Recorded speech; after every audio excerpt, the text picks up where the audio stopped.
So hello guys, आज हामी चाहिँ यो कहाँ अरे कोएनजी कि कहाँ अरे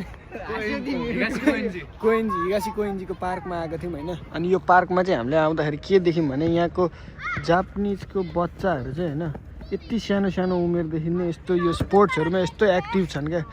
हामी अघिदेखि यहाँ हेरेर बसिरहेको छौँ होइन। यिनीहरूले यस्तो फुटबल खेलिरहेछन्, यस्तो बवाल सट हानिरहेछन् होइन।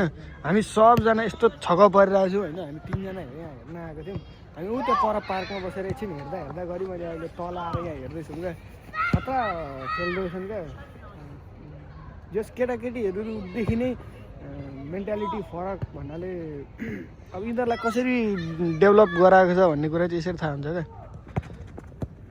यिनीहरूले खेलेको होइन, कोही यत्रो सानो फुच्चेले यस्तो खतरा खेलिरहेछ। नेपालमा हो है यो हग्ने मुत्ने सिँगान लत्काउँदै स्कुल जाँदैन भन्दै रुँदै बस्थ्यो होला। जापानमा यस्तो फुटबल खेलिरहेछन् क्या केटाकेटीहरूले।